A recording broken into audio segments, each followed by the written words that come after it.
Hi, kindergartners. Happy Monday. Another week. So, week 4, we're heading into right now, which is kind of crazy but awesome because you guys are getting the hang of things and you guys are loving seeing all the different teachers and getting different lessons from them. So, we're going to keep rolling with that. And I have a fun book that I picked out to do today. I think I pick out like the sappy books to do on Monday because I go all weekend without recording or talking to you. This is me talking to you.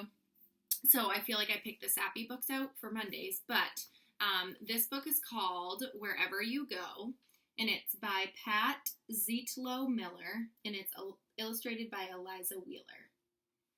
So it's called Wherever You Go, and it looks like the character is setting off on some sort of adventure. When it's time for a journey to learn and to grow, roads guide your footsteps wherever you go. Roads give you chances to seek and explore. Want an adventure? Just open your door.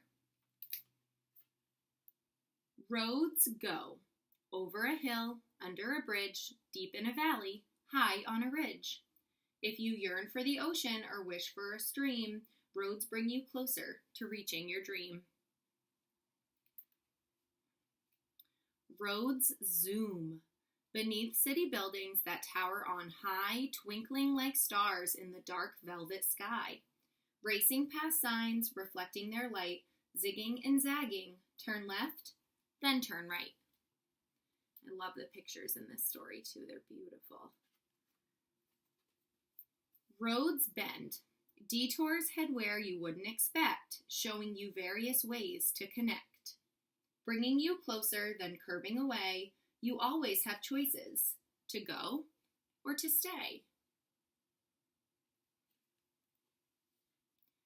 Roads reach across flowing rivers, past harbors and bays, with breathtaking bridges designed to amaze. This kind of reminds me, boys and girls, if you see this bridge right here or the bridge right here, Buxton kindergartners, we had the building bridges come from the Boston Science Museum, and they kind of did a lesson with us on how to build bridges, and they looked very similar to that too, so that's kind of a connection that Miss House has. Attaching two places that once were apart, choose to cross over, follow your heart. Roads merge. Small, distant roads sometimes travel alone, marking the miles out there on their own. Then a new road wants to join in the fun, heads the same way, and two become one. Roads grow. Well-traveled roads sometimes need extra space to guide life's adventures to a new place. Which path should you choose? That's easy to see, the one that will take you where you wish to be. Having a little party. Roads wait for click-clacking trains and boats with tall sails, slow-going hay wagons carrying bales, stoplights and crosswalks, a deer with a friend. Roads sometimes pause or just come to an end. Roads climb. Steep mountain peaks dusted lightly with snow, rising above the deep canyon below. Clinging to cliffs, chasing a cloud, reaching the top, tired but proud.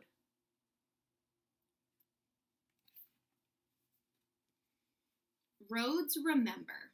Every life landmark, the big and the small, the moments you tripped and the times you stood tall. Where you are going and where you began, what you expected and what you didn't plan. So look at all of them. They're remembering all the roads that they've been on. Some are good, some are bad, right? Some are happy, some might be sad. They all make us who we are. Roads return. During your journey, you'll ramble and roam, but sooner or later, you'll think of your home. After you've seen all you needed to see, a road takes you back where you're longing to be. Back to that hill, under that bridge, deep in your valley, high on your ridge. Roads take you all over the planet, but then You always can follow them home once again. I love that book. That is such a special book. A few things came to Miss Howe's mind when she was reading that. Let me see if I can find the page.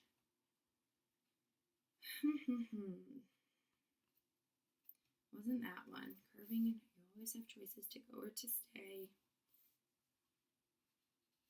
Maybe it was this one. I don't remember. But one of the pages at the end really made me think of this one, okay? When they were remembering, they're sitting and they're remembering their roads, okay? And then it says where you are going and where you began, what you expected, what you didn't plan. So this kind of gave me a connection to what we have going on right now, because we didn't plan to be learning from home. I didn't plan to be teaching from home. I didn't plan to be doing my team meetings with my team that I love from a computer. I didn't plan for this. And parents, you didn't plan for this. And kids, you guys didn't plan for this either. It just kind of happened, right? Just sort of happened. So that made me stop and say, oh, I have a connection with this, right? Because sometimes we plan and we can usually figure out a way to get around whatever the obstacle might be with a good plan and maybe some good friends or family along the way to help us. But sometimes it's really hard when you don't expect to have to do something and then you just kind of have to do it and get through it. And it can be really, really hard sometimes. But I think the really important thing is that they didn't just stop and they didn't just get sad. They kept going, right? So it talks about the road. Keep going, right? The roads go. And sometimes they even return, okay? I'm going to start to get choked up because my connection was we didn't expect for this to happen, right? But eventually we're all going to return.